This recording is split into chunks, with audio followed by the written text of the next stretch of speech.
one nation, indivisible, with liberty and justice for all. There she goes. She said she was going.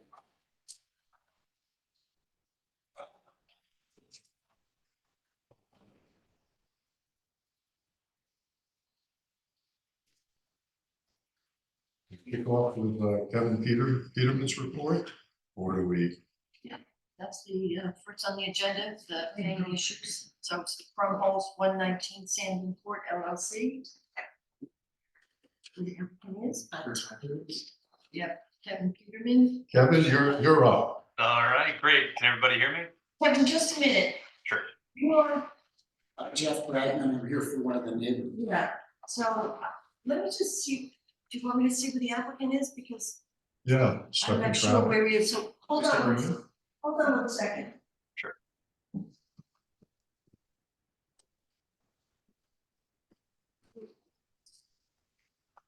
Here's my other folder. I'm not mistaken that this was on zoning on Friday? Coming up. Oh, it's coming I up. don't know if we've Okay. been John I Ryan's associates. feel like I just read. Right, oh yeah.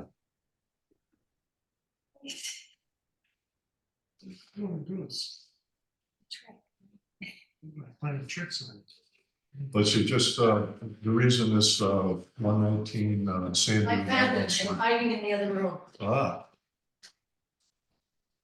It's in front of us because it's putting so many people back in. All right. Comes to us. Now we're ready. Mayor. Kevin's gonna go first. Okay, Kevin, Awesome. Thank you. You guys can hear me, right? sure. Great.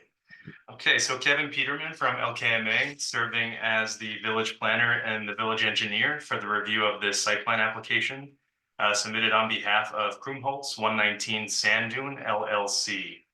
The applicant seeks site plan approval for the renovation, addition, and elevation of an existing home located at 119 Sand Dune Court, and that's in accordance with Village Code Section 245, Part 65G, where the subject property is located within 400 feet of the coastal erosion hazard area line.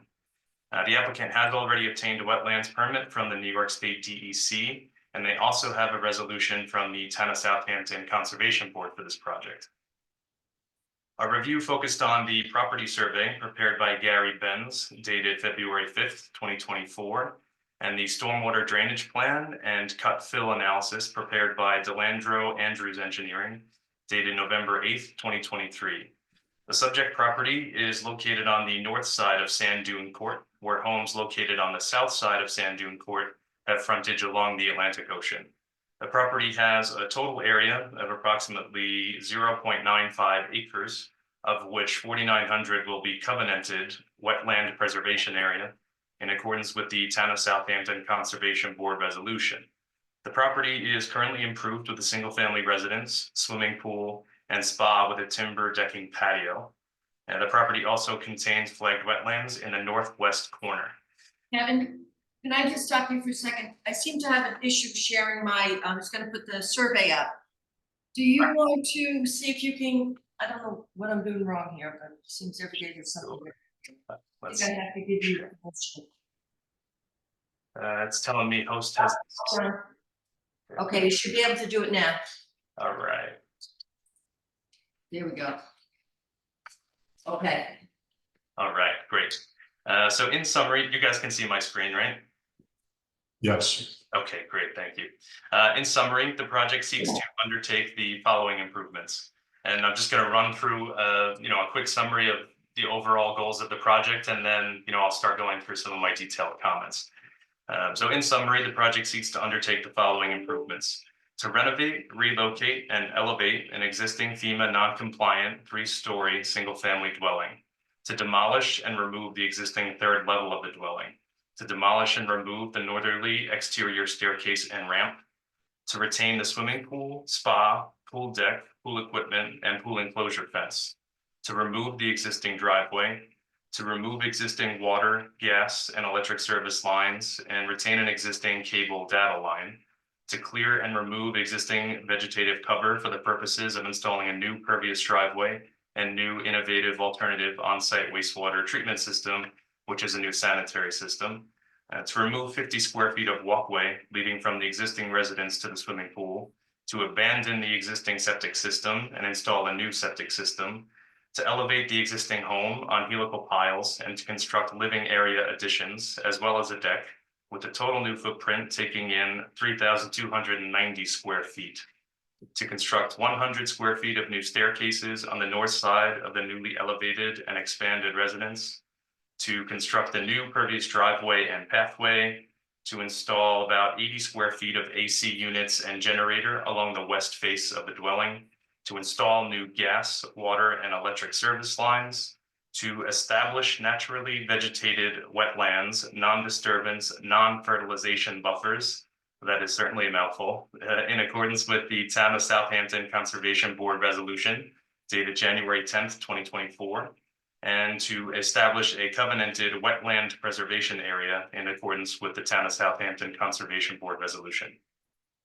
Also to install a stormwater management system to capture stormwater from impervious surfaces on site, to import and deposit approximately 16.5 cubic yards of fill for the purposes of the construction of the sanitary system and drainage, to construct pervious pedestrian paths around the periphery of the residence and within the proposed naturally vegetated wetland non-disturbance, non-fertilization buffer, to construct pervious patio below extended portion of the residential first floor above, and to disturb approximately 33,580 square feet of land for the purposes of site redevelopment, which does fall below an acre and a SWIP is not triggered.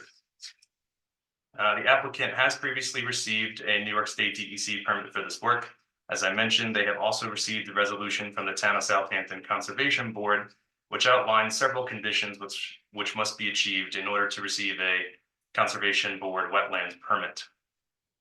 Additionally, we understand that the applicant has submitted an application to the ZBA, the Zoning Board of Appeals, for relief from principal yard setbacks, building height, number of stories in a single-family dwelling, and accessory off-street parking within principal front yard. The village board may elect to authorize a reduction in principal front and rear yard offsets, as is their right under Village Code Section 245, Part 41F, thereby eliminating the need for ZBA relief on setbacks. And we'll touch on this again in a moment. So now I'll dive into some of the more specific comments. I think it's 13 planning comments and only 6 engineering comments. So we'll start with the planning comments. The subject property is an existing non-conforming lot with a total site area of 41,162 square feet in an R120 zoning district where 120,000 square feet is required.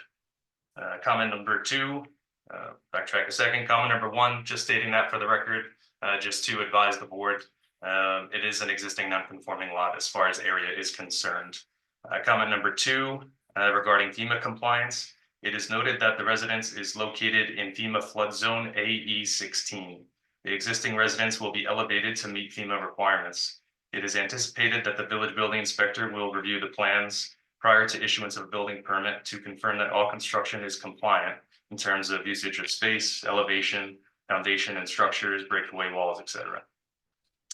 Comment number 3, in terms of SECRA, under New York Codes Rules and Regulations, Part 617 of the State Environmental Quality Review Act, the work proposed at this site fits a Type 2 action, and as such, no further environmental review under SECRA is required. Number 4, the applicant is proposing the following non-conforming setbacks. Proposed front yard setback of 67.1 from the eastern front lot line, where 80 feet is required. Proposed front yard setback of 76.2 feet from the southern front lot line, where 80 feet is required. And proposed rear yard setback of 75.9, where 100 feet is required. And at this time, I'm gonna just show you what I'm talking about quick on the survey. Okay.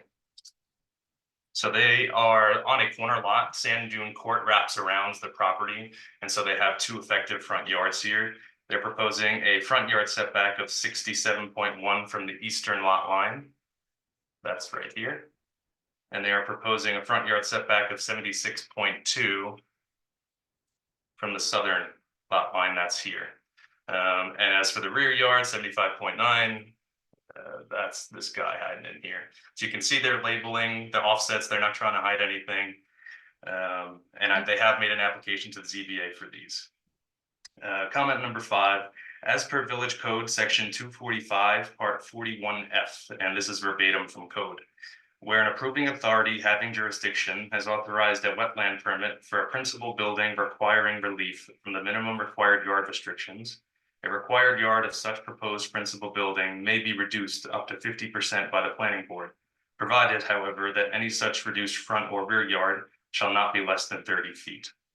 And so as a DEC permit has been obtained, and as a Town of Southampton Conservation Board resolution has been issued, and as a wetlands permit is forthcoming from the Town of Southampton, the village board may elect to authorize a 67.1 and 76.2 principal front yard setback and a 75.9 principal rear yard setback, thereby eliminating the need for ZBA relief on these setbacks. And so I'll just pause before I move on. And did you guys have any questions related to your kind of decision or opportunity to waive the ZBA requirements on the setbacks? No, Great. Moving on to comment number 6. As per Village Code 245 Attachment 2, the maximum height of a building in an AE flood zone is 40 feet above sea level, where the applicant is proposing a maximum building height of 42 feet 6 inches. As such, approval from the ZBA may be required for building height, and I don't believe that's something you guys can waive. Number 7, as per Village Code 245, Part 34A, accessory off-street parking areas shall not be located in a principal front yard. The applicant is proposing accessory parking located approximately 47.8 feet from the eastern front lot line. So we can see here these dashed orange kind of boxes. These are kind of car parks. And so we see here 47.8 is the closest vehicle to the eastern lot line. If the village board does elect to authorize a 50% reduction in the required front and rear yard setbacks, then the proposed location of accessory parking will comply with code, where a 40-foot minimum setback would be required and a 47.8-foot setback is proposed. Comment number 8, we did observe a few errors in the applicant's calculation of gross floor area. According to Village Code section 245, let me first take you here so you guys can see the calculations. Just make it a little bit more there, bigger. Just a little more if you can. All right. Okay, there you go. Okay, great.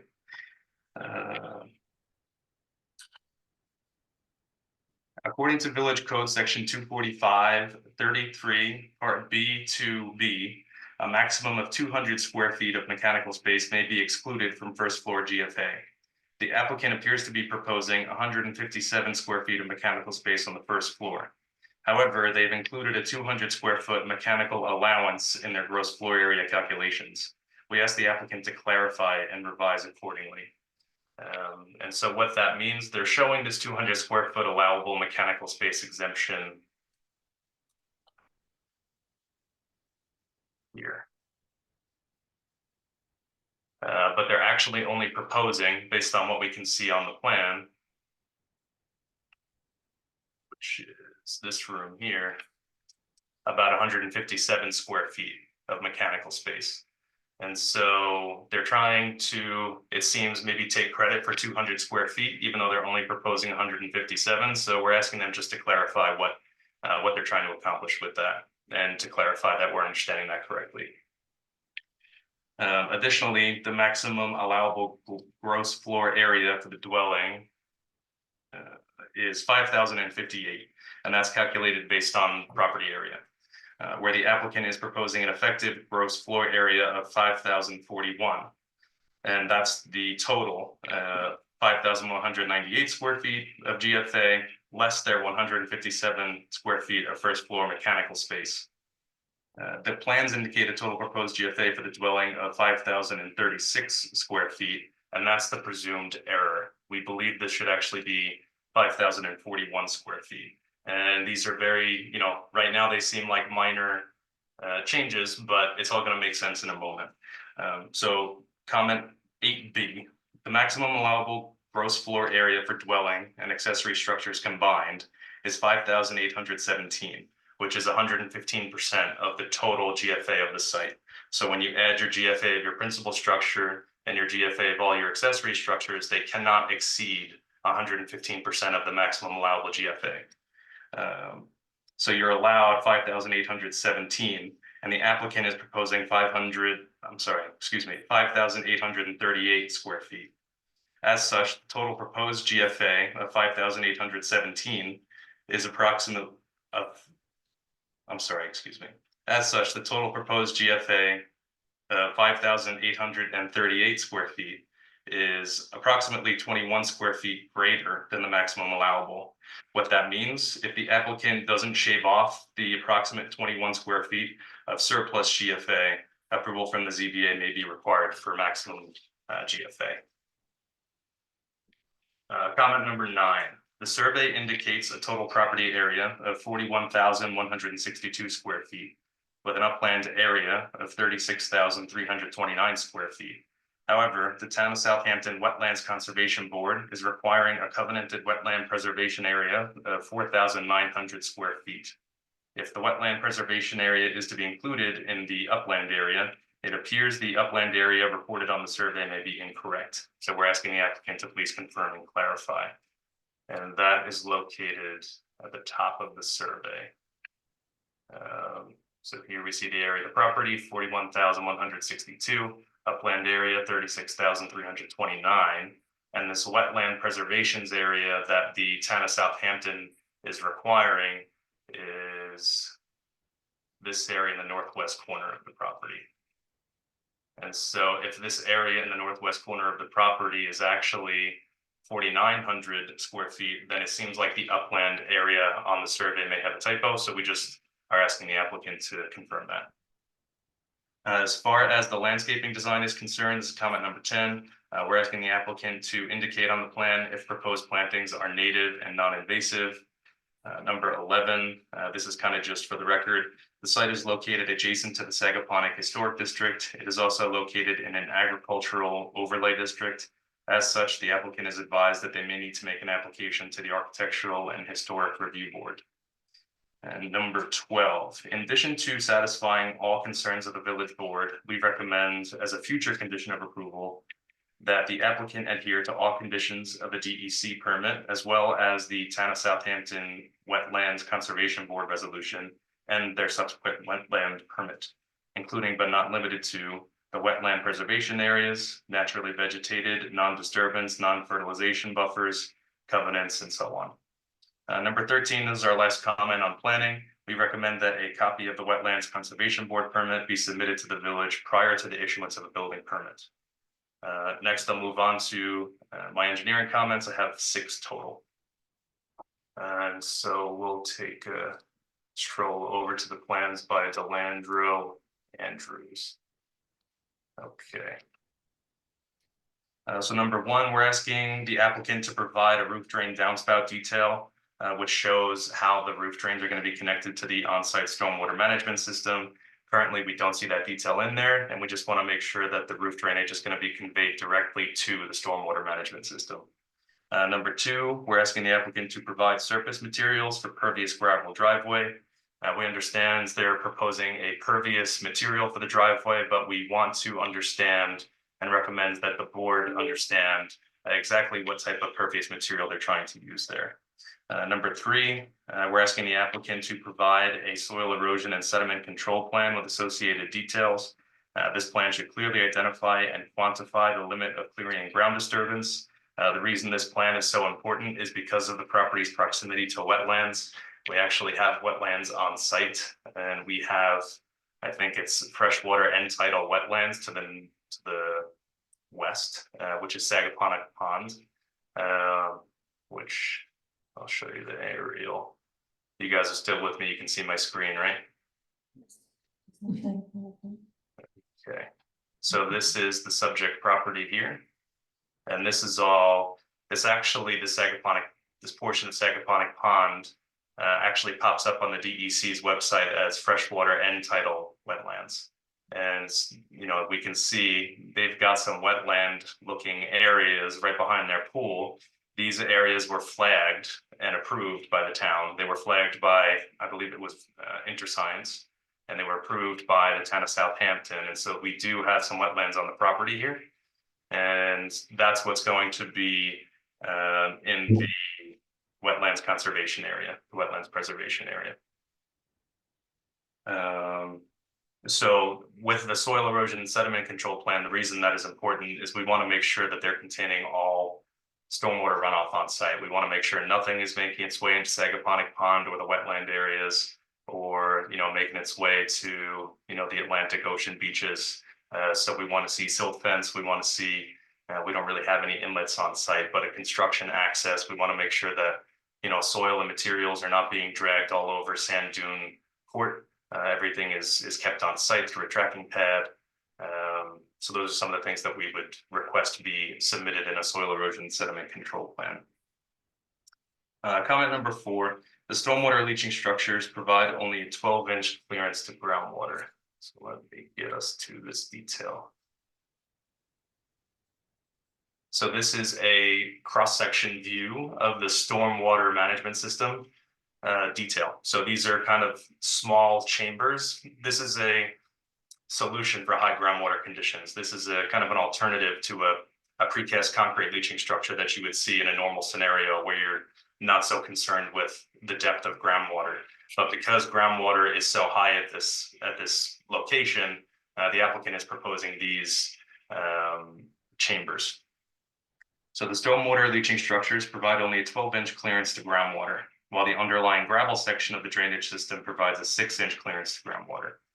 So you can see over here, we started labeling some of these elevations. So a soil boring was conducted. They measured groundwater elevation 1.7, finished grade above the stormwater management system is about 4.41. So using the manufacturer recommended section distances and dimensions, we see that the bottom of the chambers is going to be located at 2.7, which is 12 inches above groundwater. And the applicant is also taking advantage of the gravel, the storage they can take in gravel. So they're using a void ratio. They're taking advantage of the stormwater storage in the chambers themselves and in the voids of the gravel. And so the gravel, the bottom of the gravel layer only provides a 6-inch clearance to groundwater. LKMA had previously reviewed this condition with the applicant's design professional, as well as the town of Southampton engineer, Tom Houghton, in August of 2023. In order to meet the village's standard 2-foot clearance from the bottom of the leaching structure to groundwater, the applicant would need to import excess fill. However, the subject property is located within a flood hazard zone where the import of excess material could interfere with natural drainage patterns and displace floodwaters during high water events. As such, we take no exception to the drainage design as currently depicted on the plans and as approved by the town of Southampton.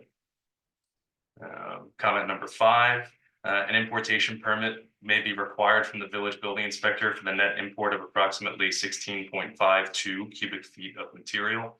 So they are bringing in a little bit of fill to raise the area above the drainage and sanitary systems a little bit.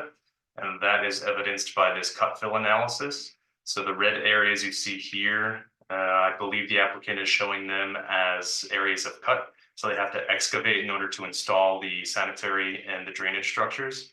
And then they're going to be filling back on top of it in order to make everything jive with the site and provide as much clearance as they can to groundwater.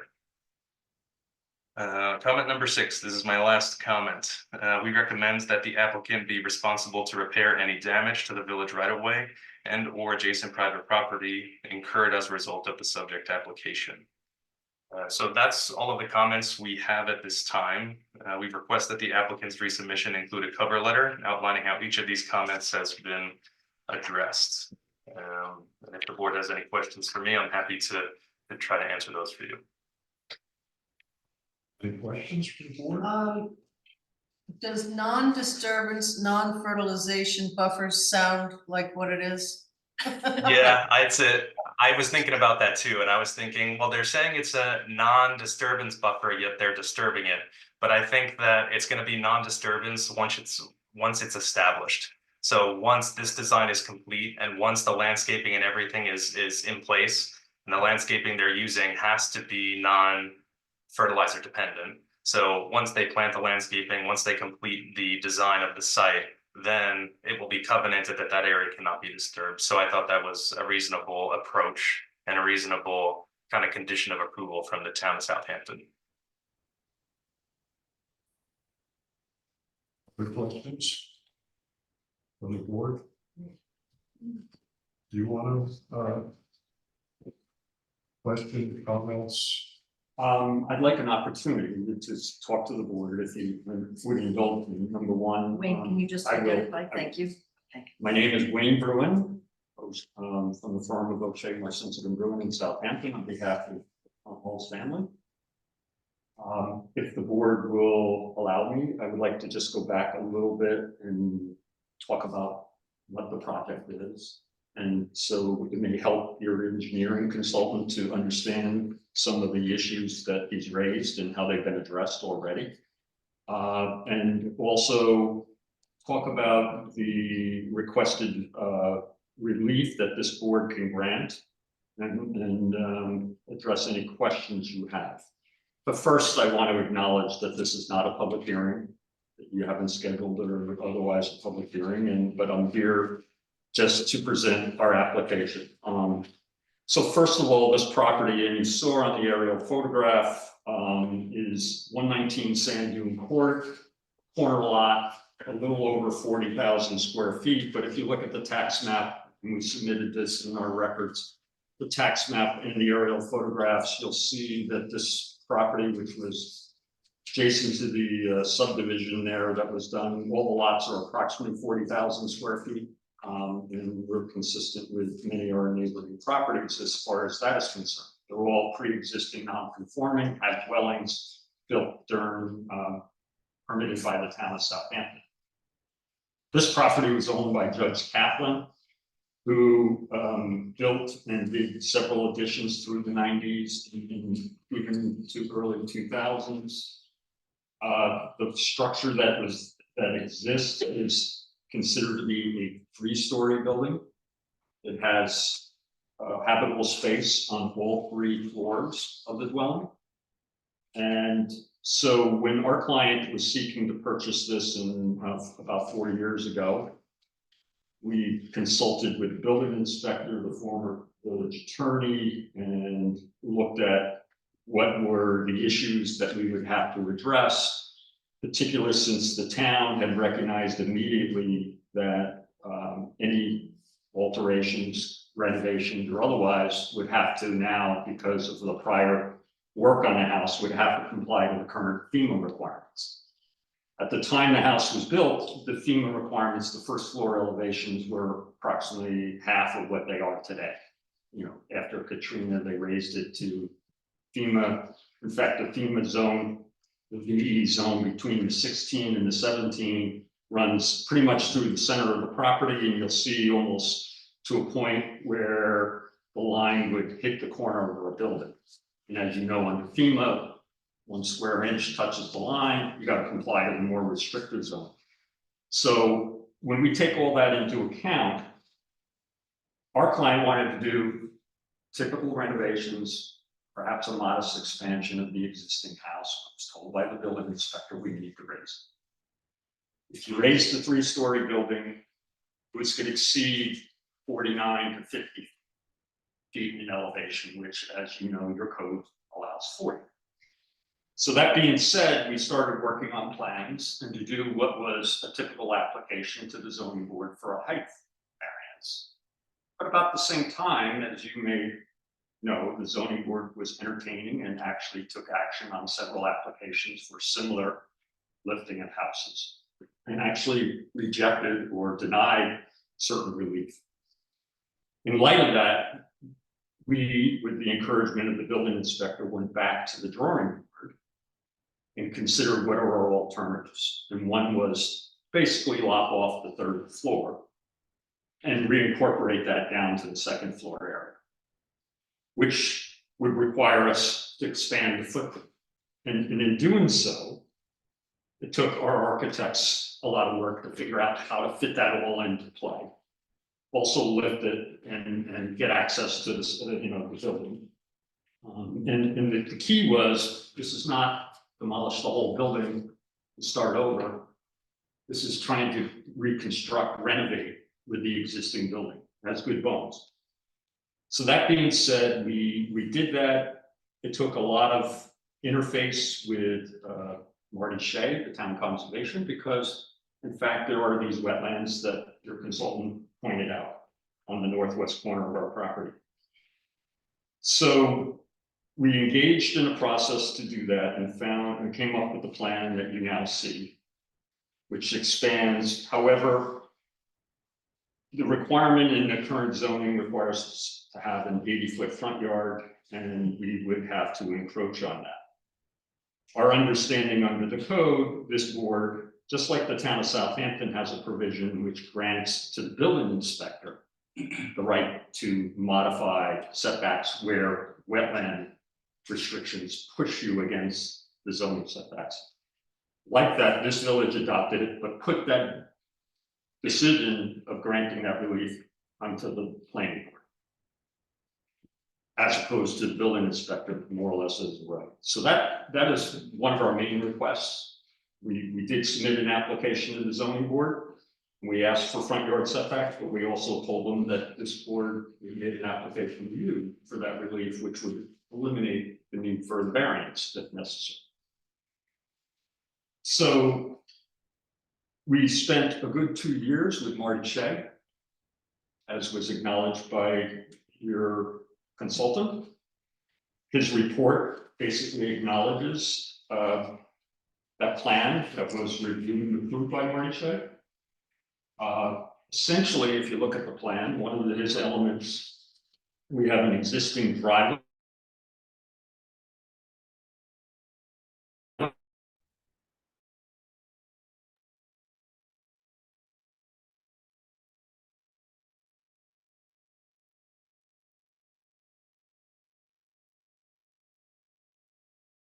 And this goes back to the question about the non-disturbance thing. You'll see a landscape plan. Property is improved. There's normal customary landscaping. And the typical requirement in Marty Shea is you got to dig up your lawn and you got to revegetate it. And then I want a covenant that says once you revegetate it, you can't touch it. So that, I think you came to that conclusion. The timing of the covenant, unfortunately, Marty wants it before he actually issues the permit, but the resolution of the conservation board is their discretion is over. All the conditions are ministerial. And it is typical that one doesn't submit the covenant to get reviewed or get the actual wetland permit in hand until you have all your other permits and you're ready to submit to the building department. And that's the plan here. It's typical, we will do that. So your consultant mentioned this thing. The project is before the zoning board.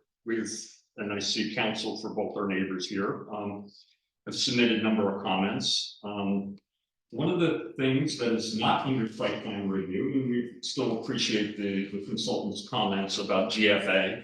It's not a typical site plan issue, but we appreciate that. And our architects have been consulting with the building inspector, and part of the question relates to, do you measure GFA from the inside of the wall or the outside of the wall? So there's some numbers. Nonetheless, 21 square feet, it's going to be fixed. That will be done before a building permit is issued. The same thing with the survey. Interestingly, Marty approved the survey with whatever numbers we have on the survey. There may be a typo as far as his reference to the covenanted area. We'll figure that out with Marty and correct that. As far as the engineering things, the soil erosion control plan, if you read the wetland permit, Marty more or less states what the same things that the control, we have to have a silt fence, we have to have this, we have to have all those things. We can typically put it on the plan so that your engineer can review that. But getting to the relief, and first of all, we're here because site plan review is required if a property is within 400 feet of the coastal erosion. Coastal erosion line is south of Sand Dune Court. doesn't affect this property. The purpose of your site plan review for coastal erosion would be to make sure we're not interfering or doing unnecessary clearing, grading, or whatever, of the natural protective features, the dunes, things of that sort. So the purpose of your site plan sort of would seem limited. Nonetheless, we're here. The purpose of this section on the relief or wetlands is to take into account wetlands and what impacts. And it basically was a legislative decision on the part of the village, just like the town, that what is paramount? Wetland setbacks and restrictions are paramount to zoning. So if the zoning restriction comes into play, we're going to propose the wetland setbacks first, and we'll give you relief over here. So the relief allows you to give us up to 50% of the setbacks. So what are we talking about? Your client, your consultant identifies what happened with the project is when we needed to expand the house with that other floor area. The only place we could go is south and east. Is anything going north or west would impact on the wetlands. So immediately, Marty took away any opportunity for us to do anything but that. That's how the wetland setbacks affect this project. So the only place we could go is, south and east. And that's essentially what happened here. However, one of our design elements, I mentioned FEMA, we were so close to that FEMA line, and we just shifted a little, and that's where the walkways in the back of the building extend into the rear yard. As far as the rear yard is concerned, our lot is a single and separate lot. We're entitled to 3/10, 4/10 relief, nothing to do with this board. So that setback isn't a requirement, but the other two, so we're talking about 13 feet and approximately a little over 5.1 feet of the relief. You're allowed to go up to 30 feet,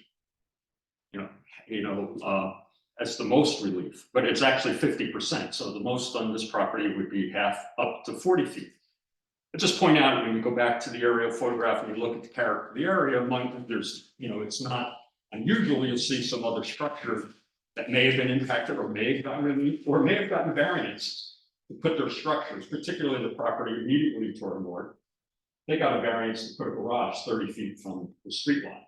There's also a swimming pool in the front yard. So the character of the area, there's to our southeast, there's a pool in the front yard, those kinds of things. So we're not outside the character area. In fact, our setbacks at those lines, it still exceeds many of what you see in the neighborhood. But so we're not asking for maximum or significant relief.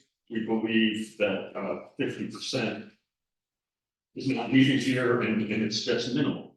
That being said, our zoning board hearing, the zoning board specifically wants to know what this board is going to do before they proceed. So that being said, I look at this as two things. One is a planning issue, and two, you have engineering. When I go back to the engineering thing, I could see, those could easily be addressed. The planning issues, as I believe, have all been addressed. Most of the comments are just comments, that there's no requirement for any thing to do from a planning standpoint. As far as it's clear, all the plantings are native and non-invasive. That wouldn't have gotten past square one with Marty if they were. ARB review is customary and normal. That'll happen after we get through the zoning. As far as the permit, I told you, wetland permit being submitted, that's a ministerial act. John Woodsman will not give us a permit until that's in hand, and that means the covenant would have been recorded in all the normal things. So I would ask the board as to whether they would be willing to proceed and at least give direction to the zoning board that you're willing to grant the relief that you're entitled to under that section of the code where the wetlands. And if you want to proceed further on official site plan approval, because the code doesn't say they're connected. Doesn't say as a condition of site plan, you get to do this. It just says the planning board can approve the relief. site plan approval could be, in my mind, bifurcated and separated. Or you could do it together, either way, but I would suggest here, this will help the zoning board understand what's before them. Now, just so you understand some of the other relief that has raised concerns with the neighbors, we asked for a height relief, and just so you know, the height relief, the actual building, the house, complies with height requirements. It's 40 feet. What there is proposed is a roof deck that needs a railing. And it's the railing that needs the relief. And that is part of the concerns. The other question John put is, if you look at our house plans on the lower level, to get access to the house, there is a space that has an elevator and a stairway. And to be clear, that he thinks that might be a story or not. Might be what? Might be a story. I Might think be we've always considered a story. we've treated it as such, Yes. just because we don't have control of it, that's Right. all.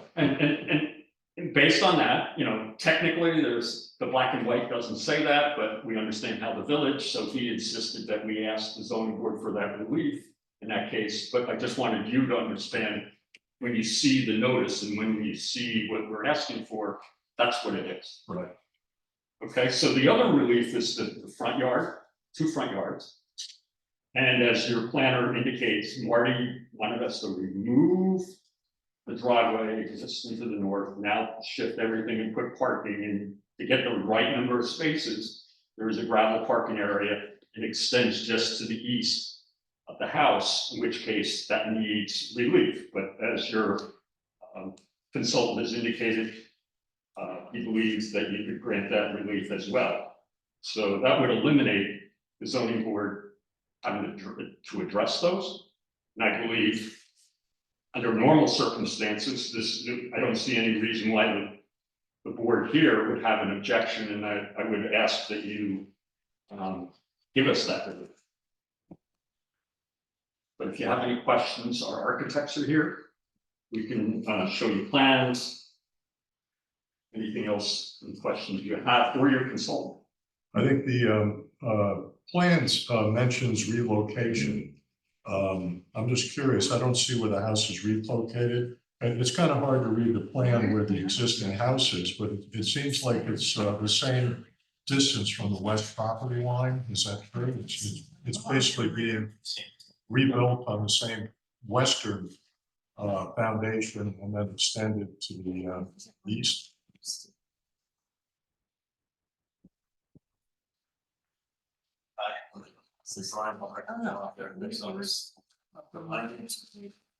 Sure. Hold on 1 second. You guys done? I can't hear both. I'm making that. Okay. So, just introduce yourself. I'm sorry. Brian, Walbrook. All that here. Okay. Go ahead. So the distance from the west property line is the same. It's not being moved to the east at all.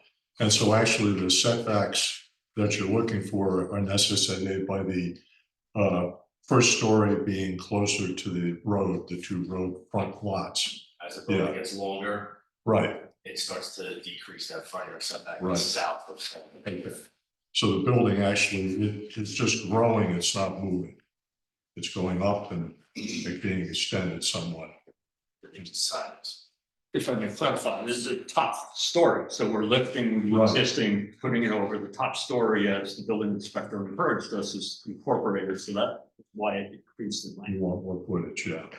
And it complies, otherwise, other than the comment that was made by the consultant about 21 square Right. feet, it complies to DFA and lot coverage and everything else.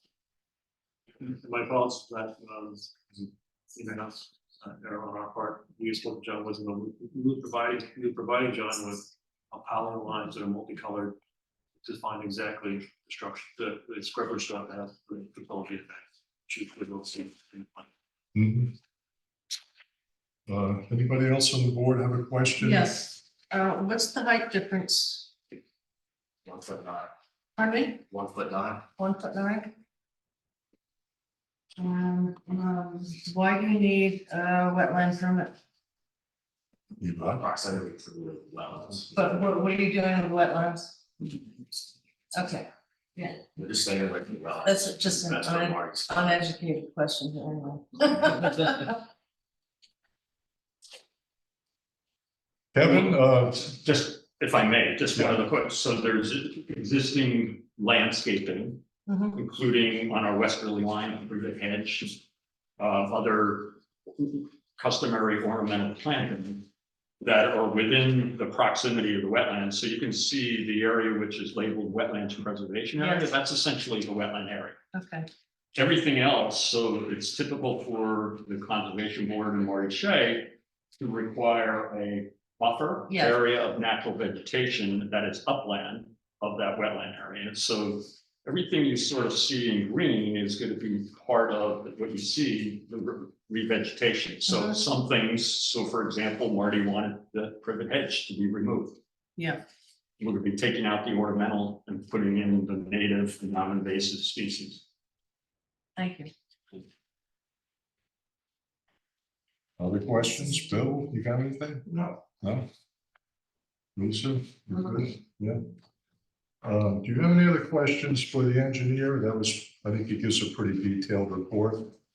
Well, I think I've addressed some of the Yeah. questions. I would think if he has any questions for us and whether he thinks, he agrees with me that there's two issues here.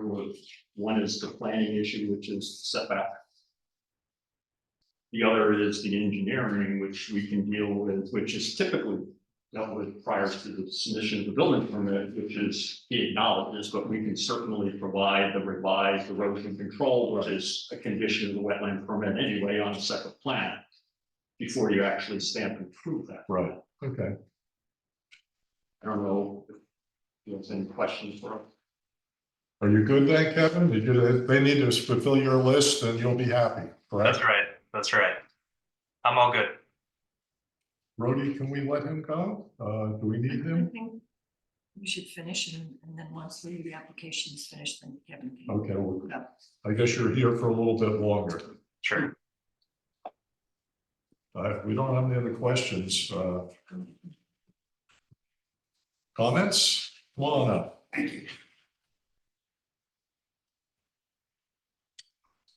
Just want to remind the board it's not a public hearing. Oh, I know. We try to be kind to neighbors once in a while.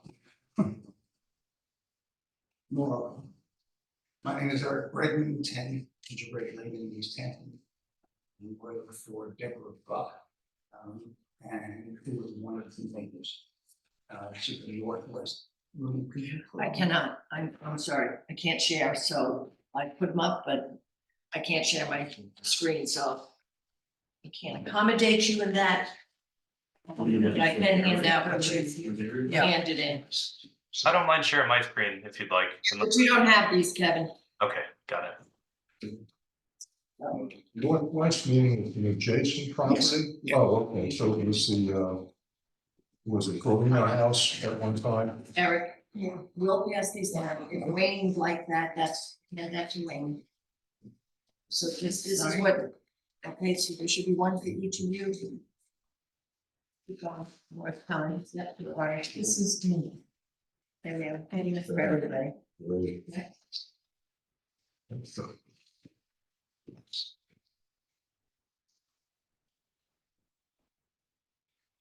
So Ms. Buck's house, see, it's 43 Sandon Court, it's a Buck residence, so you can see where it is in relation to the Cromwell's residence.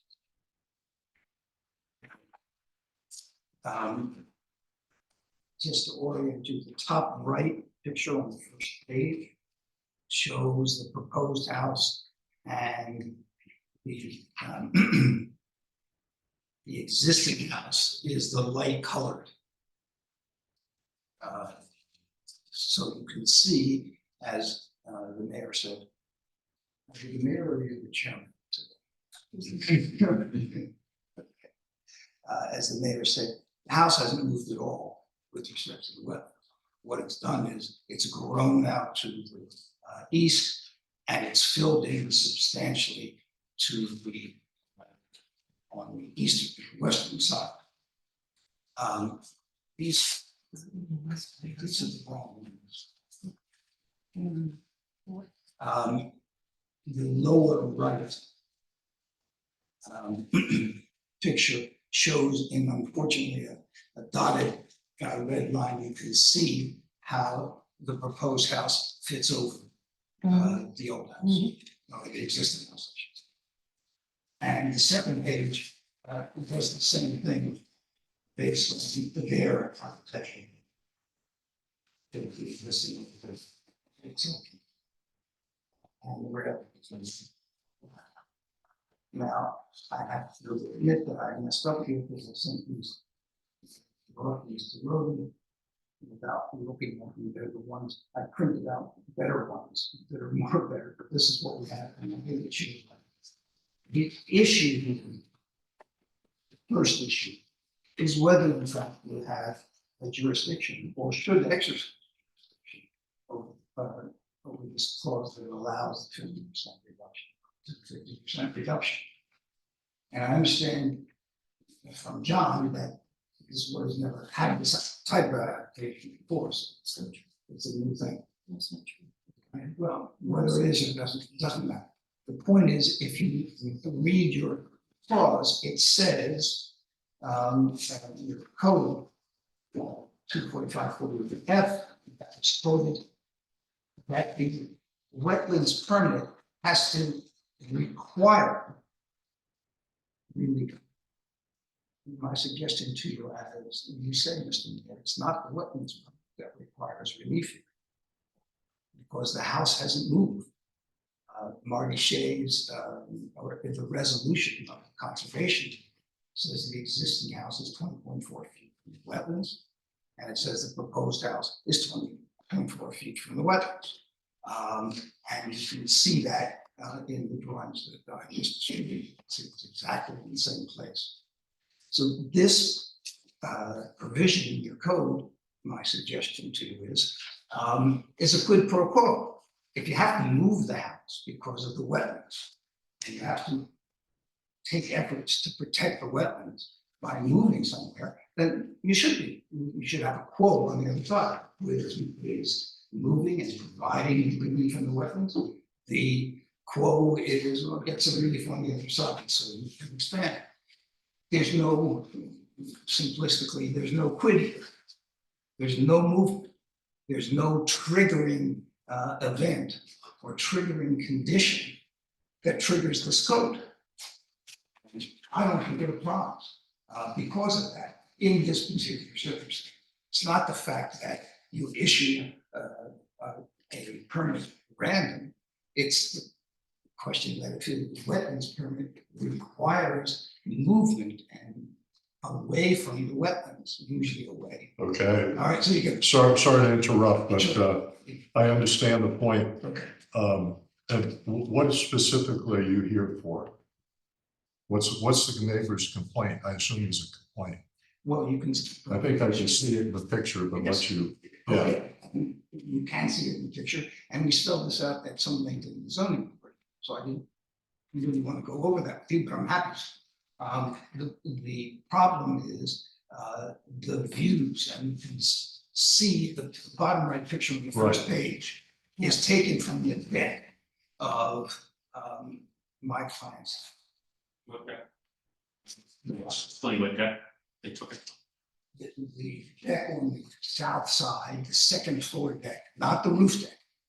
All right, it's the second floor deck that she uses, she and her partner use regularly. And there are two aspects here. One is the impact on the views that you see, of course. And more importantly, it is with the roof deck, the proposed roof deck, and the house. It's and the stairway going up, the two stairways from the ground and then from the first floor to the roof deck. It's just a lot of activity, and already my client says she can look off from the stick and see what the housekeeper is cooking for dinner. Right. You know, and it's right on top of it, and it's very busy. Yep. With a lot of kids, etc. That's the concern. This is now a 10-bedroom house. It's labeled 8, 8 of the rooms are labeled as bedrooms. There are 2 other rooms that under the sanitary rules were counted bedrooms, because they're mere bedrooms and they are not excluded. Okay, So you made the point, Okay. these work very well, and okay, and see the podium to the next meeting. I have always great things to say.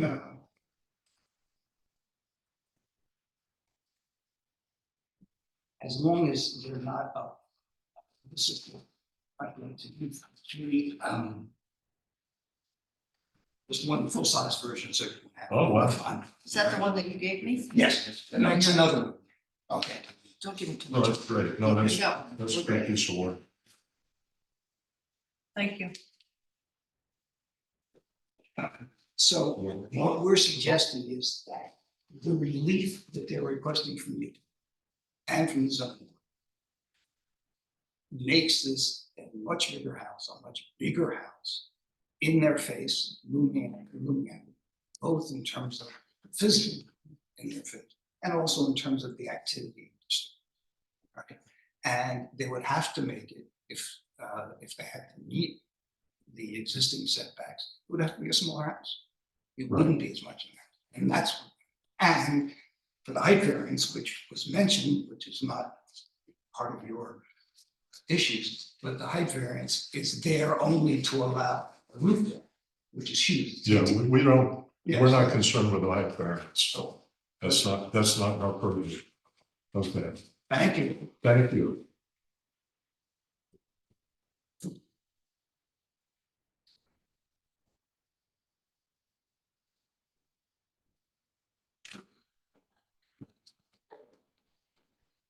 Good afternoon, Hi. Mr. Mayor and board members. I'm going to hand out, I have a letter that I want to hand out to you.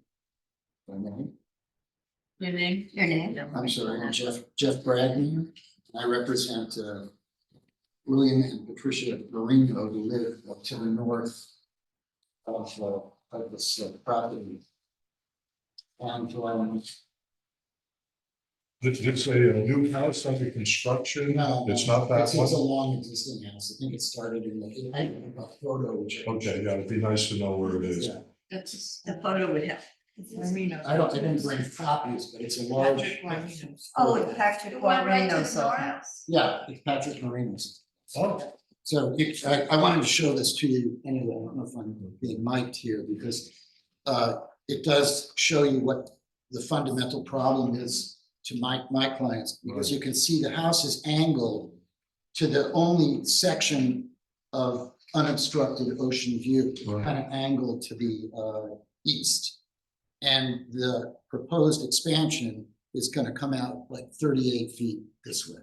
So it's a problem for them. right. And, you know, I was happy to hear that Wayne agreed with our position when he said that this relief provision is set up because wetland setbacks are paramount. And, you know, when the approval forces you to move to increase the setback, then you get a comparable relief on the other end. That's not what's going on here. And I think the description of the house is a little understated by Mr. Broom, because it's not a question where they took a third story and just put it there and that's the done deal. This house started at 2,890 square feet. It's coming up to over 5,000 square feet. that's a 75% increase. It's a very large increase. The footprint increased from 2,055 square feet to 3,290 square feet. That's a 60% increase. So this is a very substantial increase, and the proposed roof deck is over 1,800 square feet. I mean, it's 1,830 square feet, which is really massive. It's the entire roof. And I was looking at a case that was decided in Santa Monica, where the board reviewed a variance for rooftop deck and reduced it to 35% of the total roof area. And if that were done, this roof deck would be 600 square feet. Right, that's not in our purview though. I understand, Yeah. I'm not arguing that, I'm just saying, this is a very large roof deck, and the height variance, although it only deals with the railing, effectuates this massive party roof, basically, it's really large, it's, you know, and when you're on the roof, you can put umbrellas up, you can put barbecues up, there's a lot you can do on the roof. And when you look at the aerial photo, it's really a threat to not only the roof deck, I mean, that's my client's primary concern, but the 38-foot extension into that view shed is something that we think should be balanced by a board that can take into account all the 5 factors that the zoning board takes into account. They can balance the benefit to the applicant against the detriment to the community. They can discuss whether there's any harm environmentally or to adjoining neighbors, which there is. And if you look at Exhibit A that I've submitted with this document, it shows you how it shows you the lots and it shows where that extension, the 38-foot extension goes. And you can see it's very impacted.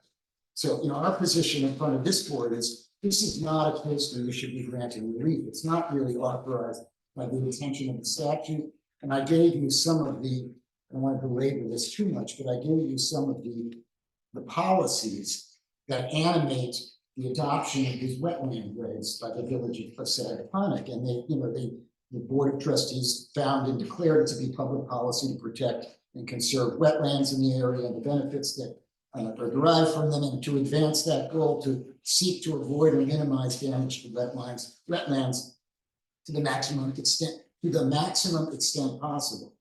So those policies show you, they reinforce the position that Mr. Bregman took and I'm taking, that this relief provision isn't something you just hand out whenever there's a wetland permit. You hand it out when the wetland permit forces the project away from a wetland into another setback, and then you can grant relief into the opposite setback in order to get an increased wetland setback. That's not going on here. And the reason I brought up the policies was not to show you what a, you know, well-researched lawyer I am. It was because the purpose in this case, in asking you for relief, is to effectuate a bigger building, because that's what's causing the problem. They built this building and they're intruding because they really have this pretty large expansion. That's not why you should be granted relief. We think it's more equitable to send it back to the zoning board, let them balance it. We can make our arguments. Wayne can come there and, you know, explain why he needs to do it. And I think it'll be, you know, I think that's the correct place for this to be, not thrown into your lap. So I will leave you with that. I have some other exhibits, but I'll let you, if you can. No, I think you've done a good job. Thank you, guys. Yes. Thank you very much. Okay, Thank you. Thank you. May I have an opportunity? Just a question, we're not required by anything to give this kind of relief. I mean, we can entertain it, but we're not required to give relief. Required in an obligatory sense, no, there's nothing that mandates us to give that relief, but we are allowed and able to do so under 245, 41F of the code. I wanted to just Well, just wait. point out that language too, that you're talking about. He mentioned us, the planning board directing the zoning board. I don't know, that's somehow, to me, I mean, we're, as a board, we're the legislative, usually I thought we were separated, that we're not going to direct anybody. The zoning board is a relief valve, not an underling, so to speak. I feel like the word direct probably wouldn't be the appropriate. Well, that was his. characterization. Yeah. But if I may clarify, I wasn't indicating you're directing, because Okay. if you grant the relief, then the zoning board doesn't have to address the request for the relief in front of them. Right, Not that you direct anything, but right. you know, it's, Well, you have I the just authority, if picked you up the do word. that eliminates the Right. need for that relief at the zoning. That's all I said. Yep, The zoning board still has its sovereignty, and I'm of the understanding that this application is already in front of the zoning board with earlier relief. But 245-41F gives us that limited authority in this case. If we choose to. If we choose to so Right. to do those variants below 50%. Okay, go ahead. Can I ask just one Oh, quick question, sure. if you don't mind? Sure. Am I correct that this past Friday, the zoning board, did not hear this? It was adjourned to the was next adjourned. month? Okay, thank you. Because among other things, they're waiting to hear from you. Okay. So it was not heard by zoning yet. So, Yes, it and has. and for many other reasons. Just to clarify, the hearing has already opened at the zoning board level. But it hasn't been closed. It has not been closed, absolutely. As of this point with them, as of this past Friday. Right, the first hearing was in March. So that's section 245-41F has been mentioned. First of all, I don't agree with council. They're trying to get you to do something, first of all, that is not in the plain language of the statute. It states in all residence districts, comma, where an improvement authority having jurisdiction has authorized a wetlands permit for a principal building requiring relief from the minimum required yards restriction. Doesn't say where they had to move or change anything. It just says where a wetlands permit for a principal building requiring relief from the minimum requirements. Our building, was given the wetland permit at the required setbacks, requires relief from the front and rear yard setbacks. I explained the rationale. And just so you know, I dealt with this, I actually drafted the town code provision. That is what this was based on. And the point of it was, the policy, again, goes back to trying to recognize wetlands are paramount to zoning. What was happening at the town was you would go to the wetlands people and Marty Shea would say, I want you to move it. I don't care. I want a 100-foot setback from the wetlands or whatever it was. I want you to move it. I don't care about zoning. And then they would go to the building department, deny, go to the zoning board, and it became this floor. There's no negotiation at a zoning board. You know, they can't say, well, we'll give it to you if you do it 75 feet. Now go back to Marty and figure it out. So this was something the town adopted, and I think the village followed suit, is that this is something that you want to recognize. We understand this may be the first time, but I think you're required to apply the plain language. This quid pro quo is not in that language, right? That they're suggesting. I think you need to look at it and you need to look at it carefully. This will not be the first time you'll have to address this.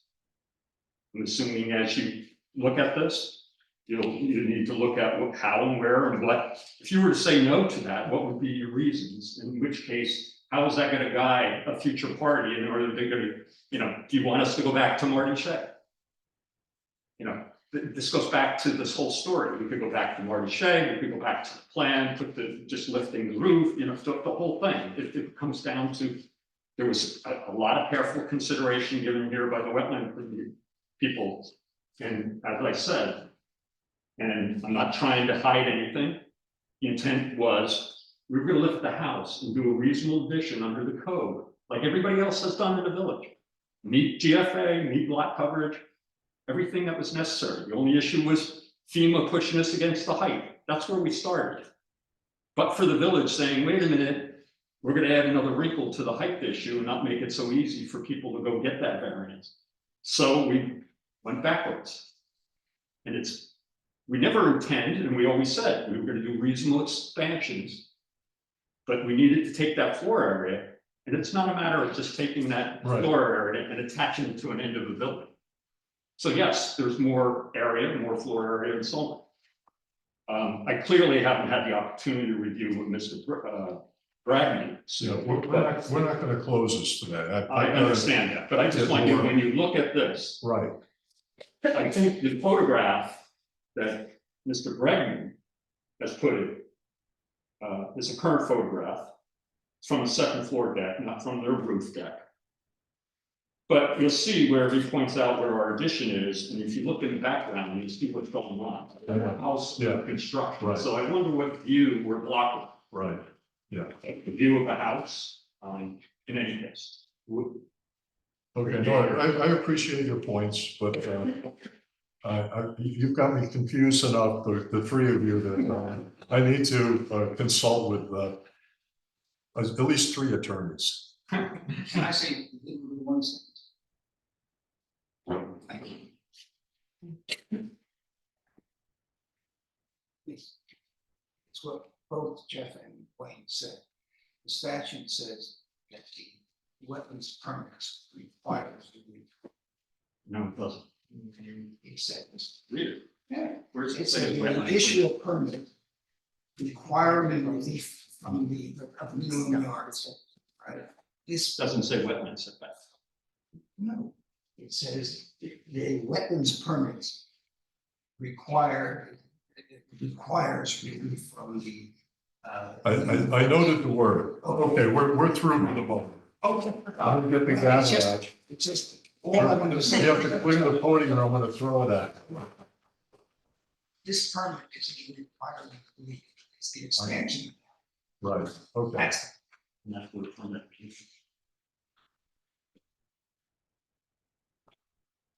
Kevin, I think we're through with you. You can go have a huge cocktail or whatever. Thank you. That sounds great. Thank you, everybody. I'll see you soon. Thank you, Kevin. And we have to do a motion to leave this open to next. You're not leaving it open, you're adjourning. Adjourning. Adjournment. Till the next. Yeah, it's not a May. hearing. Okay. Can we do that now or we move on? No, you want to do that then? Yeah, I know, that's what I'm saying. Unless there anybody else who you. I don't think so. I was gonna ask to say something, but I think I'll restrain myself and just say, good afternoon. Okay. You all make good points. You got me confused. Okay, I'll make a motion to adjourn this until our next meeting, May 15th. Second. All in favor? Aye. Okay, thank you, folks.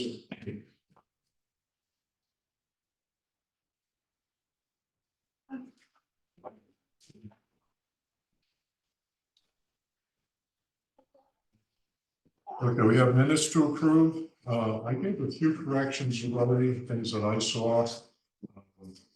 I know there were a couple of things on my second reading that they missed, but there are no more typos, not content. Did anybody have any major objections in the minutes? Just the bench. Yeah, she picked up the same thing you did with Yeah. unfinished. The bench, yep. Okay, I'll make a motion to, well, let's see, have a special meeting, the 6-minute meeting that, I think that's, That was self-explanatory. Yeah. Yes, that was Yeah. okay. okay, I'll make a motion to, adopt the March 20th and the April 10th, 2024, meetings. Second. All in favor? Aye. The police report. Yeah. Well, it's pretty much been the same.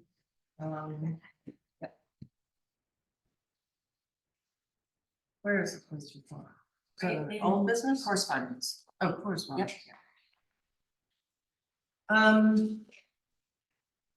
It's pretty quiet for the month of March. Good. And there were only 2 arrests. And as far as traffic stops go, but one was a pedestrian. I'm not sure what that was. And the burglar alarms and the fire alarms, all of them false, basically. I would say 90%. And there were, let's see, 89 traffic stops as opposed to 84 in February and 89 in January. And that's about it. Thank you. You're welcome. For your information, the Peconic Land Trust is having a Sag Pond update Zoom meeting, April 25th, 7 p.m. Really can hook you up who to apply to get the Zoom. I think Or if you it's- look on that email, because I forwarded it Oh, all okay. to you, you can. It didn't let you sign in, so you have to call, I guess. Oh, there wasn't a clicky on there. There was a I'll look clicky, again. but it didn't work. Maybe I have to do it, maybe it's Oh. forwarded to you, so let me know Okay. if you want to go on, Yeah, I would like to. okay. Nairi, are you here for something special? This is pretty special. Oh, she's listening? Okay, okay. I didn't want you to sit there all the afternoon just to make an address speech. Okay. So we have a tentative budget, which there haven't been any changes. I think we can approve it. Yes, because you closed the public hearing last week. There were no input from the public and the board didn't have any other changes. So that tentative budget that I presented in March and public hearing was held last week, there are no changes to that. So Okay. I'll make a resolution to adopt the tentative budget as our budget for the coming fiscal year. and there is a resolution. Should you want me to read it? Yeah, it's not that long, or I'll just deem it ready. Let's for deem the it ready. record. That's We'll fine. keep moving. Yep. Okay, do I have a second? Second. All in favor? Aye. Okay, thank you. Repay project, there was some email that they may start tomorrow? They're gonna start the drainage on Seascape Lane tomorrow. Okay, So they'll do that first and then follow suit next week with the repaving. right, So I have to get a schedule from Jim as to whether or not they're going to start at Seascape, repave, and then bop right over to Gibson. I'm guessing that's what they'll do. They'll, put the crew out here to finish that. I happened to be out and about and literally ran into Jim Peterman on Seascape. And he indicated what you just said was the approximate order and what do you call it? Rosemar. Yes, Rosemar. Are finishing up in East Hampton, so he's trying to, keep things moving. sure. So, the drainage is starting tomorrow, Yes. and do you think the road will be closed? No. It's gonna be, you're gonna have, Activity. issues with getting two lanes of traffic, Okay. but you will be able to get through. And then the paving would be next. Are you doing the open house this weekend? Yeah, the owner called me. And I thought everything was gonna start next week, but I just got the email literally 2 hours ago. I just went for a walk and I saw all Yep. the marks where the drainage is gonna go, but. But the thing is, they're not gonna be working on the weekend anyway. Right. So you'll be fine. Great East End cleanup. Now, I presented this to you last month, to do the cleanup on the 27th. The mayor's not gonna be here. I have a conflict. I can't do it either.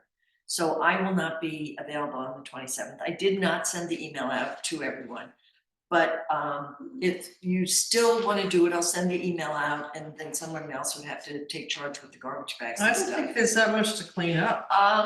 Yeah, Carrie and I just went down there today when we were looking at some stuff and boy, that sand has come over the dunes. Oh, and yeah. It looks pretty clean. It looks pretty good. Anyway, what I was gonna suggest that was gonna come in this Saturday and just go down Montauk Highway, because Montauk Highway is dirty.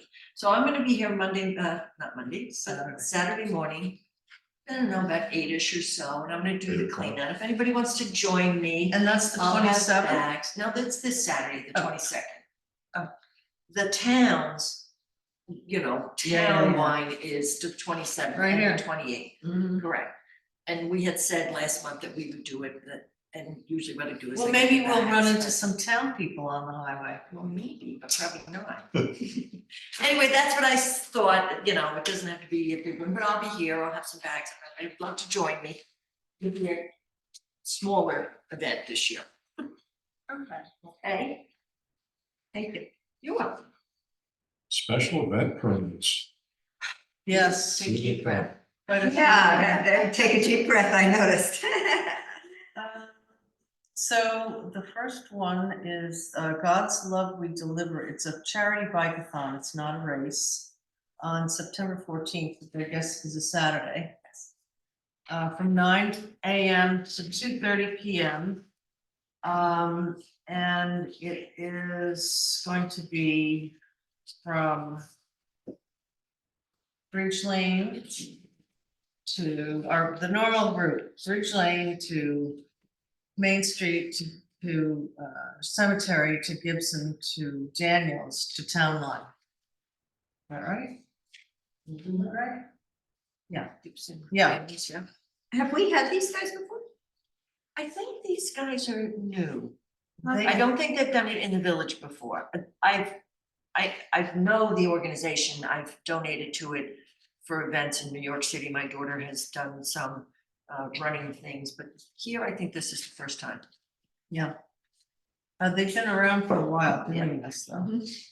Okay, so there's no valet, no alcohol, no security, and they don't have anything much else written down.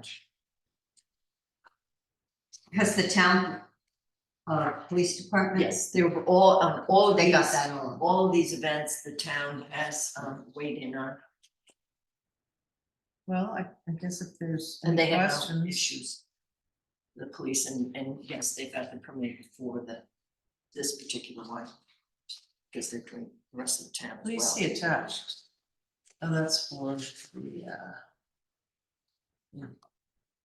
Been doing it, it's a bike ride from, we deliver to, the Gods Love We Deliver ride to Montauk is a wonderful family-friendly one-day bicycle ride that travels from New York City to Montauk. I've been putting on Montauk rides for 25 years now.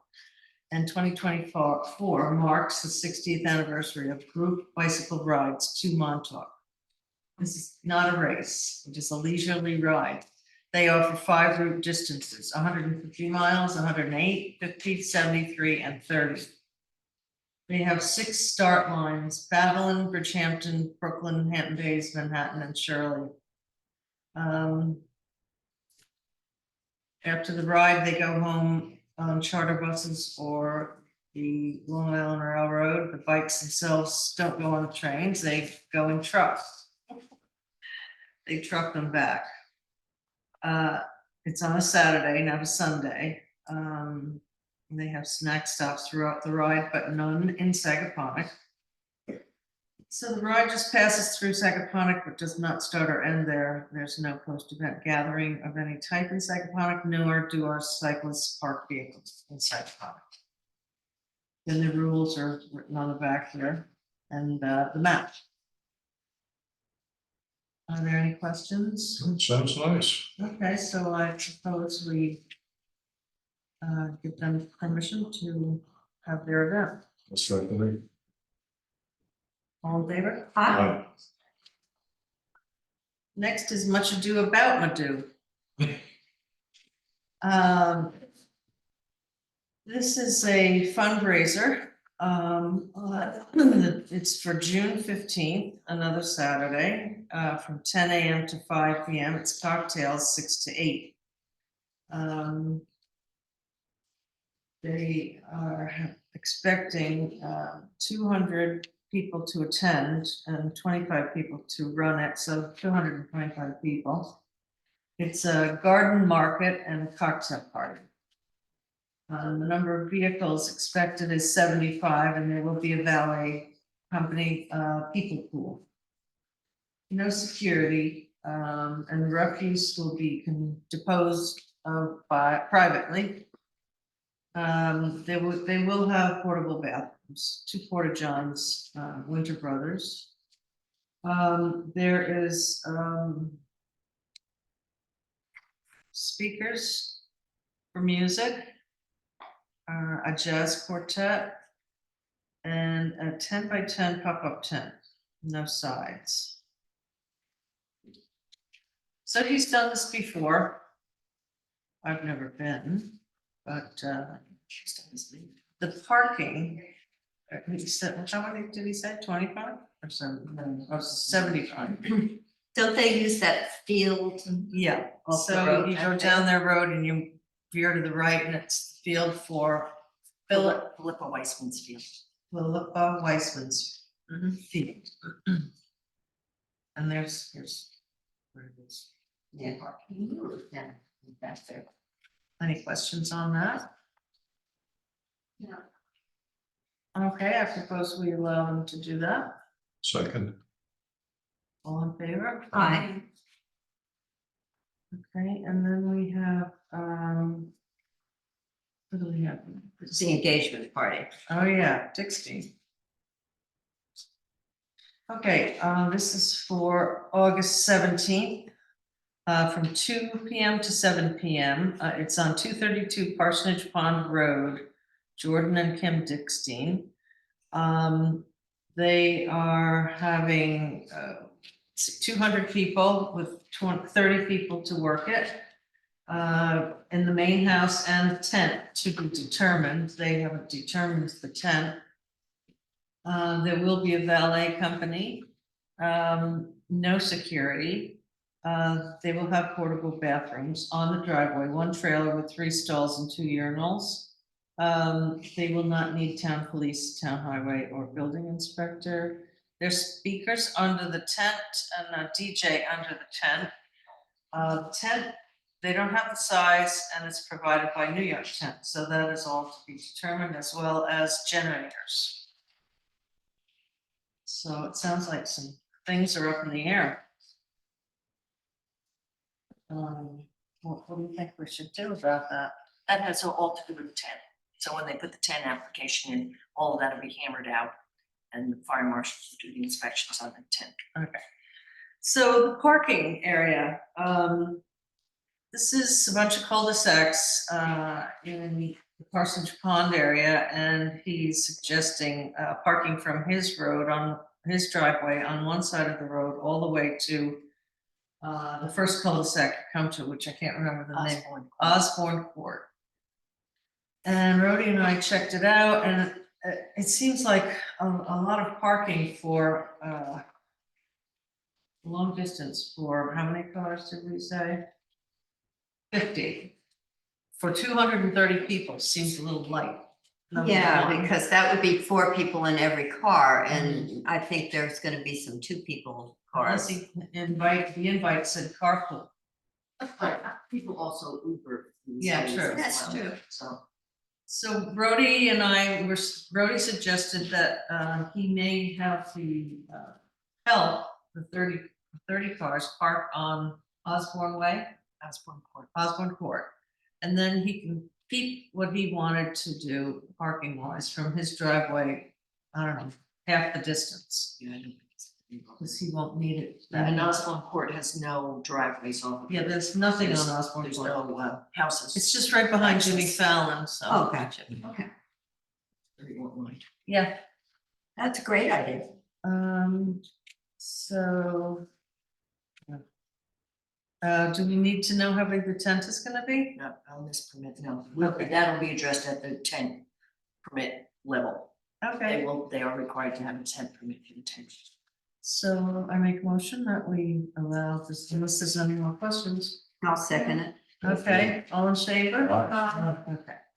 Then the next one is Lefkowitz Summer Party, and that is for July 6th, another Saturday from 2 p.m. to 6 p.m. at 285 Parsonage Lane, Clarissa and Steve Lefkowitz. It's in their backyard, tents by Star Tent. There's 200 people and 30 to work it. It's just an afternoon summer party, and the number of vehicles expected is 65. They have a valet company, East End Security and Valet. Let's see. There will be portable bathrooms.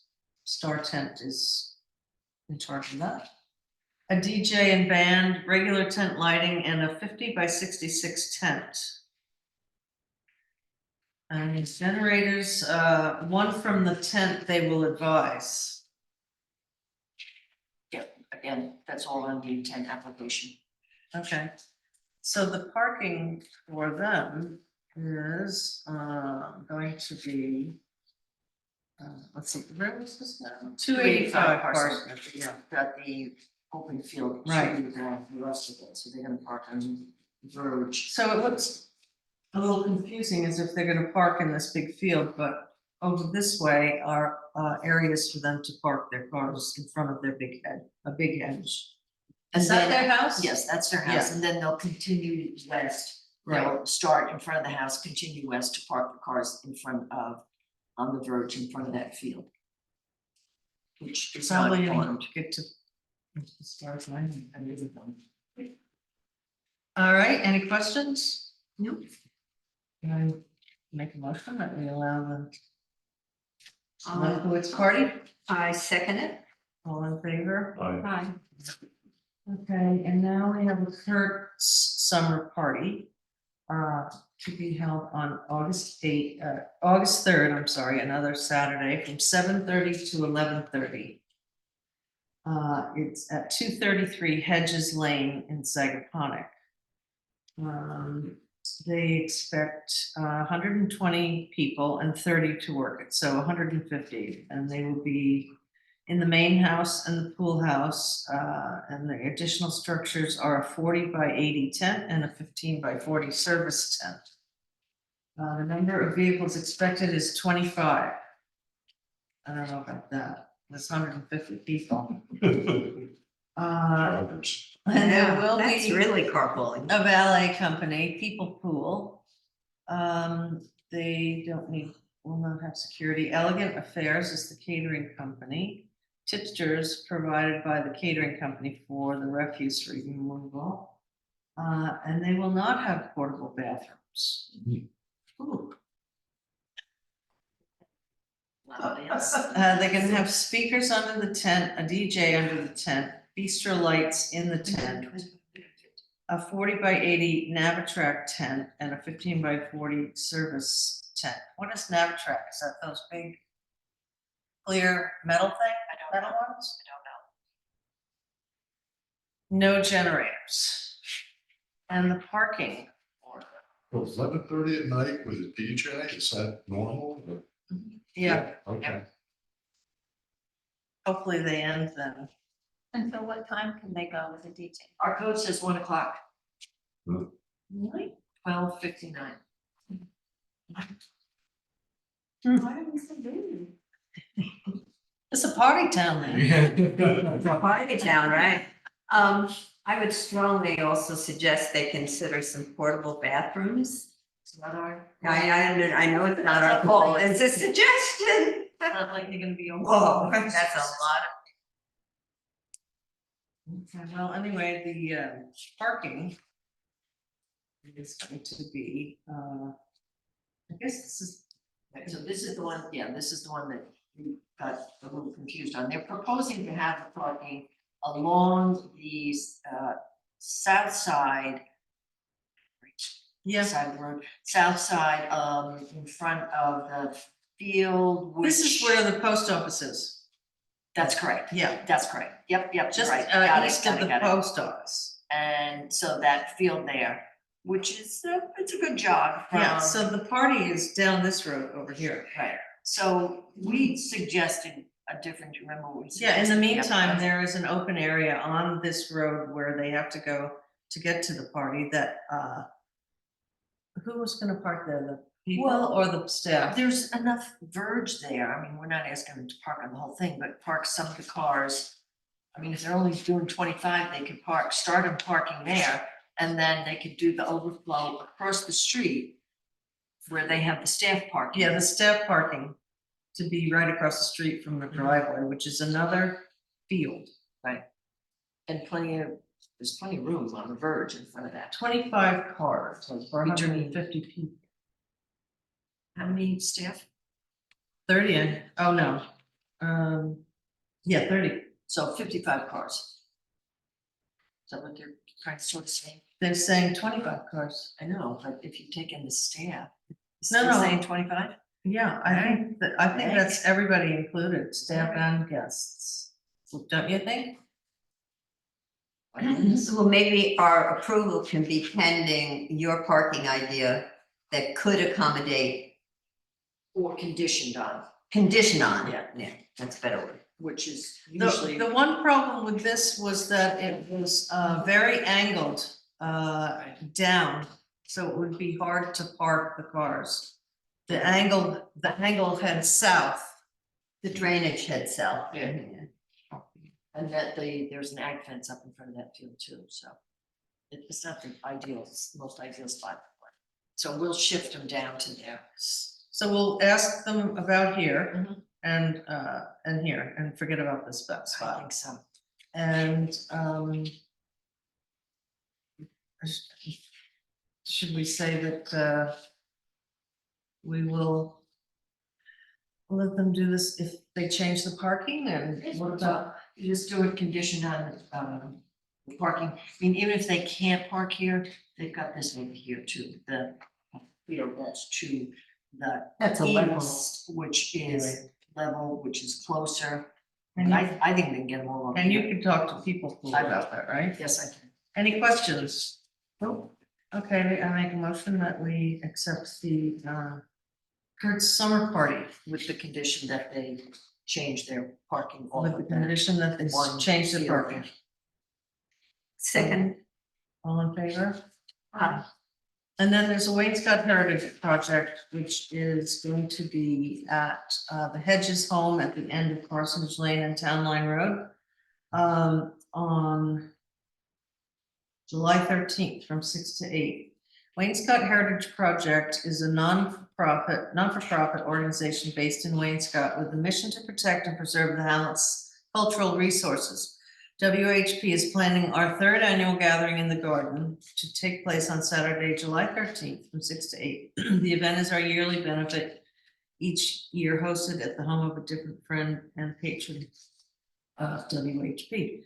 This year, we are honored to have the Hedges family host our gathering at their historic home on 602 Town Line Road.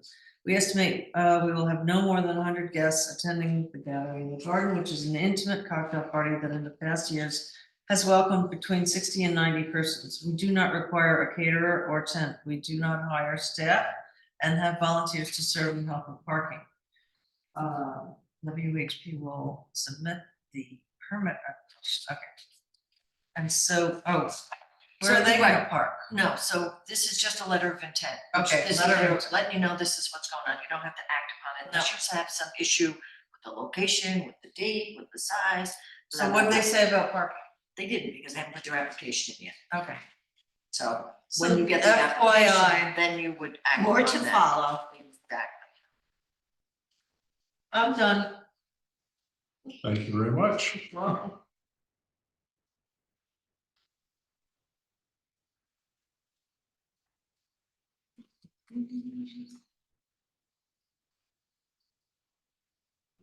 Okay, we have to adopt a resolution setting the place and hours of the 2024 general village election.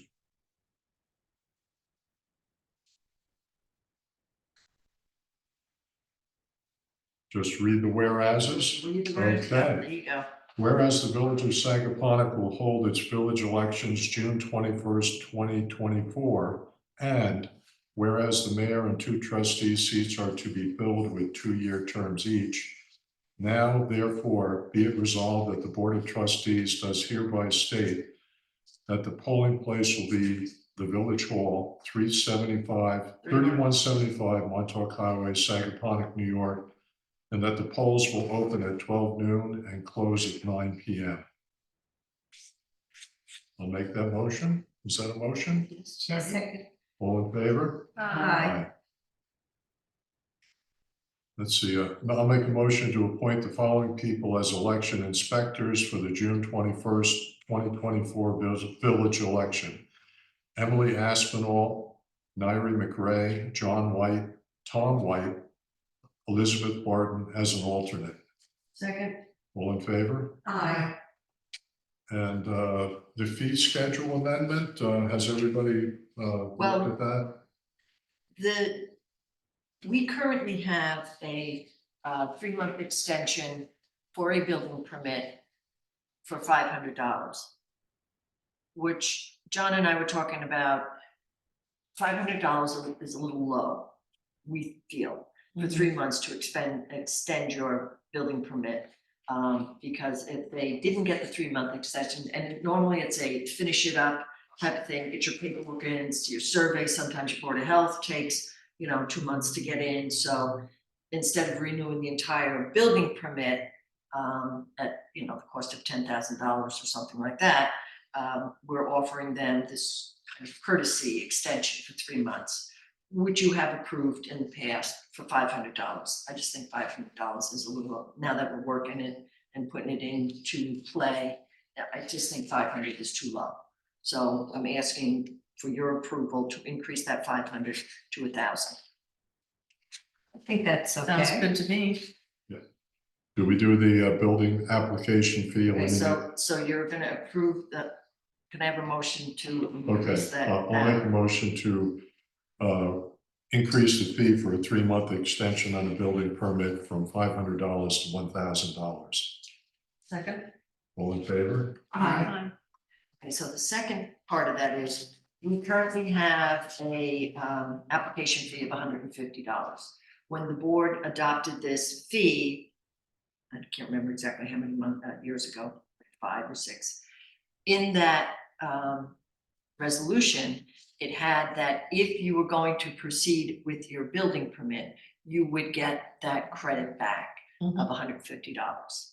And it's worked well in the other system. However, this new software that we have for the new to issue building Doesn't go down permits, to 150? well, it doesn't give credits. Oh.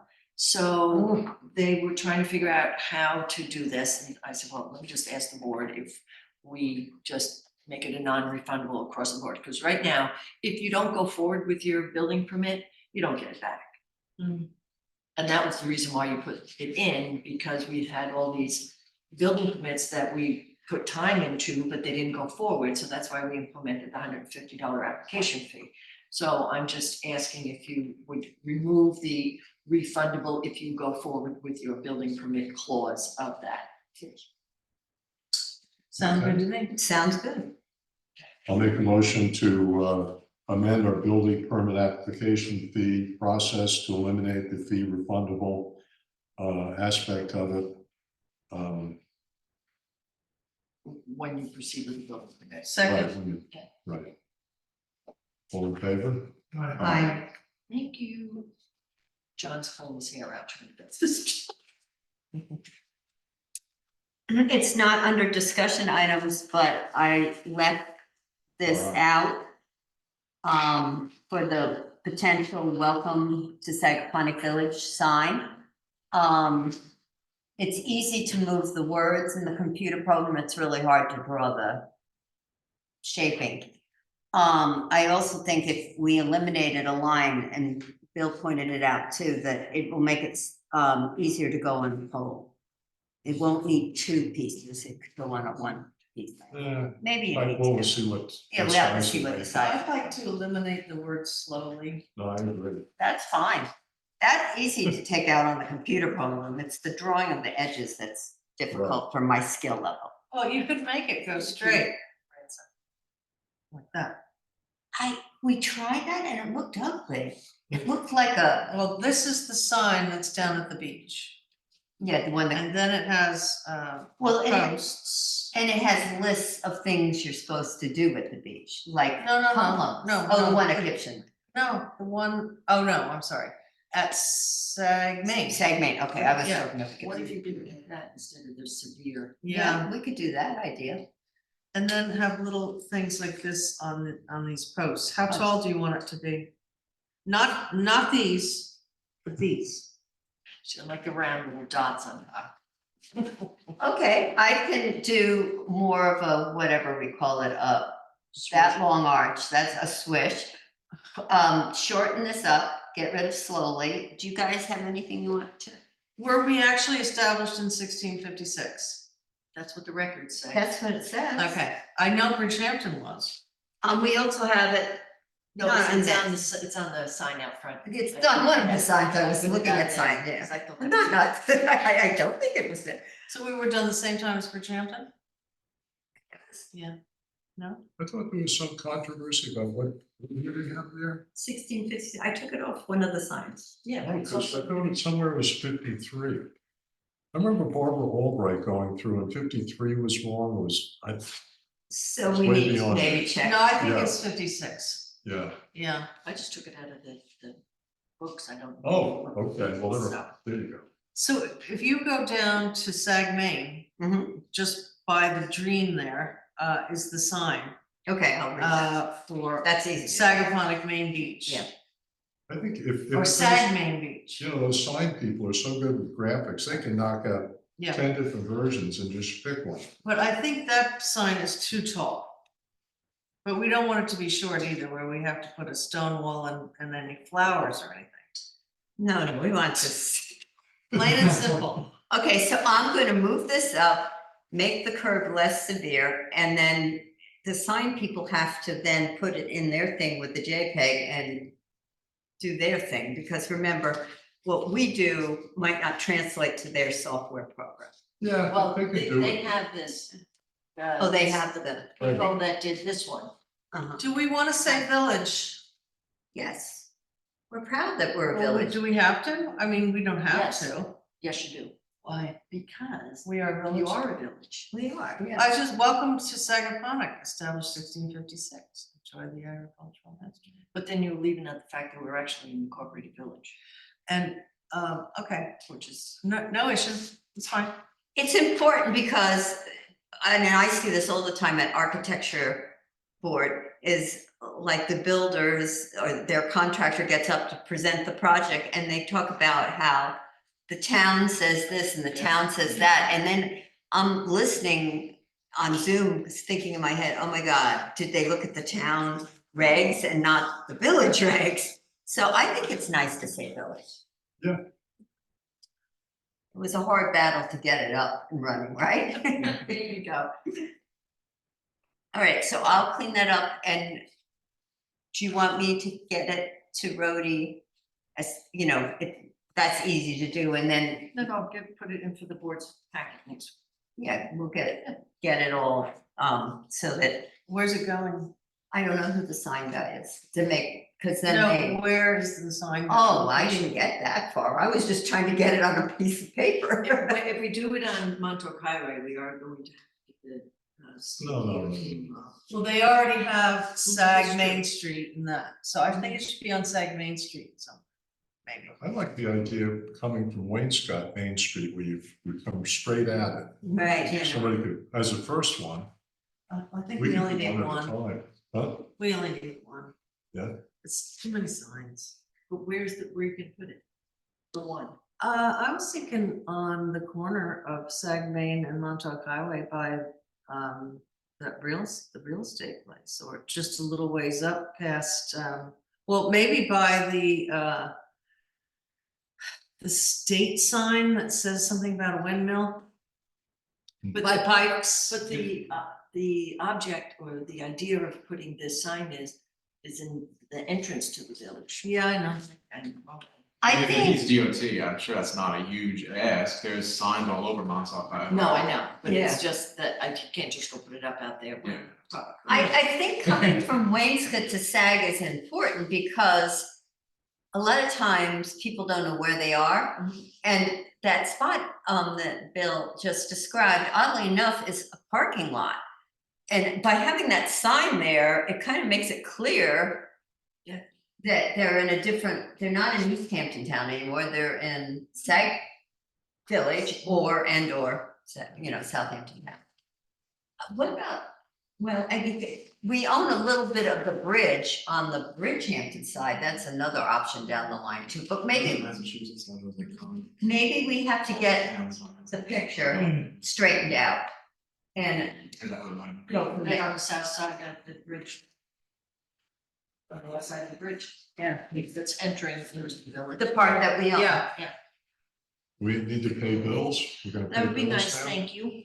Okay, I'll make a motion to expend $69,682.57 from the general fund.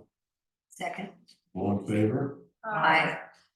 I'll make a motion to expend $9,165 from the tree fund.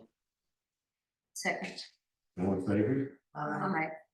I'll make a motion to expend $487.50 from the trust and agency planning fund. Second. All in favor? That was in Capital? Read the wrong one. Yeah. Yeah. Capital Highway. Capital Highway, yep, for the 487. Second. All in favor? Aye. Capital Highway, $6,940.63. Where? No, wait. Wait a second. What do you want there? Oh, you're. I got your, I'm taking it out of this book. Yep, hold on a minute. That's fine. Oh. Okay, you've got a different print. Oh, we're all looking at That's that. my error because Ah, I actually no, shifted. no, you didn't make a mistake. And I shifted some things, didn't shift the agenda.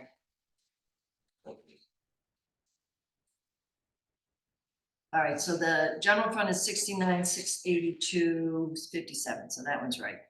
And then the tree fund isn't even on here. Right. My apologies. And so the tree fund is the 9,165. Right. Oh, not the planning DNA. It's the one in the book.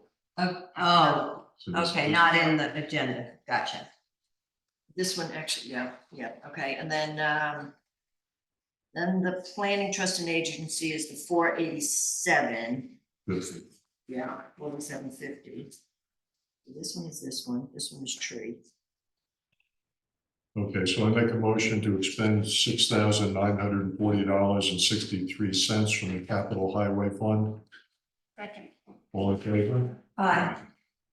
And I'll make a motion to expend from the village hall project fund $354.33. All in favor? Aye. What was the capital highway? 9,000 what? $6,940.63. Okay. All right, we have to. And I'll have you know that by next Monday, keep my fingers crossed, that my previous tax arrears may get paid. Ah, Wow. 23, 24. Well, congratulations. That would be wonderful to have it before June. Yep, That would be great. it's like $6,000 there. That'd be lovely. Before we start the next, it I'm not creates really a sure what that means. less paperwork for There's- you. Well, it's not, it's just aggregating.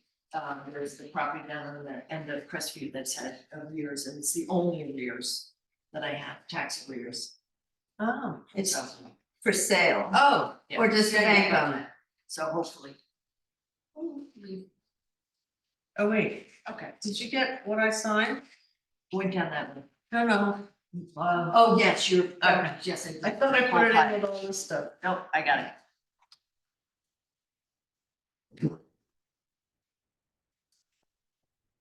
make a motion, we start the next meeting for May 15th, 2024. And I'll make a motion to close this meeting. Second. All in favor? Aye.